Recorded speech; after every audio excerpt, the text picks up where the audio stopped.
Assalamualaikum warahmatullahi wabarakatuh. Halo teman-teman YouTube semuanya, berjumpa lagi bersama saya dalam channel Masis Pria. Pada kesempatan kali ini di sini saya akan memberikan tips, servis, tutorial cara mengganti steker colokan kulkas satu pintu. Yang mana apabila teman-teman memiliki kulkas satu pintu, di sini apabila colokan maupun steker kulkasnya pendek maupun di sini pada bagian kepala stekernya kebakar, nanti teman-teman cara mengganti dan memperbaiki steker kulkas satu pintu yang mana teman-teman ingin mengganti stekernya, di sini teman-teman bisa lakukan ya teman-teman. Kenapa steker ini di sini saya ganti? Karena di sini bisa teman-teman lihat pada bagian kepalanya ini sedikit agak gosong dan seperti terbakar.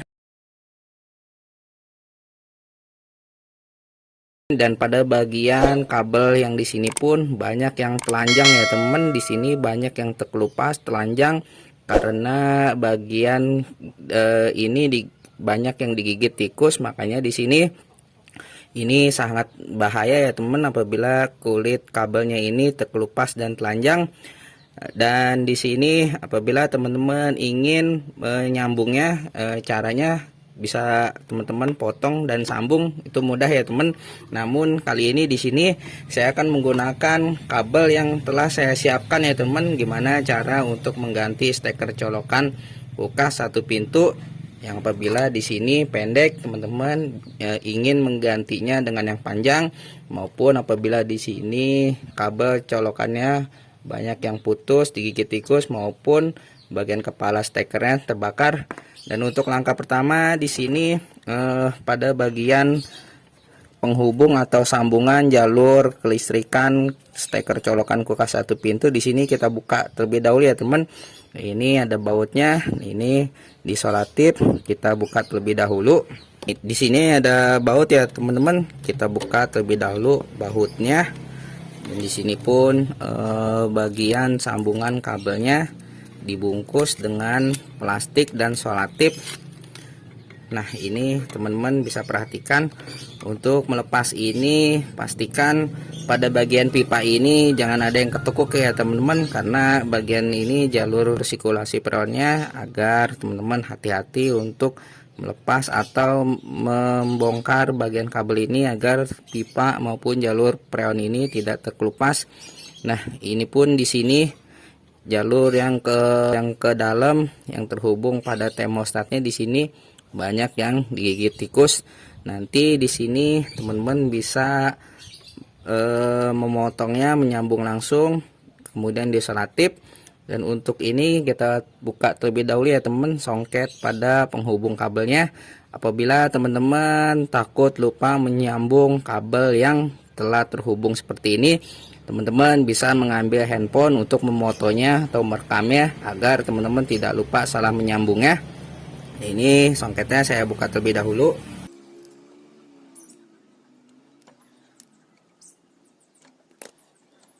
Di sini sudah terpas ya teman-teman. Nah, di sini bisa teman-teman perhatikan untuk keluaran steker colokan yang lama, di sini kabelnya 2, dan di sini saya akan menggunakan steker colokan yang keluarannya kabel 3 ya teman. Di sini untuk steker colokan yang saya sudah siapin, di sini jalur kabelnya kabel 3. Nah, ini teman-teman perlu perhatikan, untuk jalur birunya jalur kabel pasa, untuk coklatnya jalur kabel netral, dan untuk kabel warna hijau kuning ini untuk kabel grounding ya teman-teman. Oke teman-teman, di sini setelah kita lepas, teman-teman tinggal menyambungnya saja ya teman-teman seperti semula. Sini saya akan pasang saja. Dan di sini apabila songket ini atau tutup pelindung kabel pembungkus kabel ini masih bisa digunakan, teman-teman masih bisa menggunakannya. Namun apabila tidak bisa digunakan, teman-teman bisa menggunakan solatif ya teman-teman untuk melindungi bagian sambungan kabel ini. Kemudian jalur kabelnya satu lagi, nah ini agak sedikit lanjang, saya akan potong dan sambung terlebih dahulu.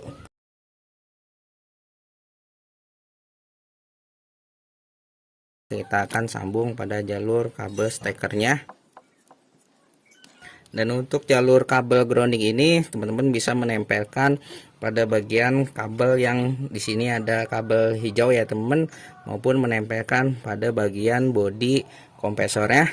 Nah, ini sudah selesai ya teman-teman. Nanti tinggal di sini saya bungkus kembali. Oke teman-teman, sangat mudah. Mudah-mudahan video tutorial cara mengganti steker ataupun colokan kulkas satu pintu ini bermanfaat. Jika bermanfaat silahkan like, kasih komentar, share, jangan lupa subscribe. Dari saya cukup sekian, terima kasih. Assalamualaikum warahmatullahi wabarakatuh.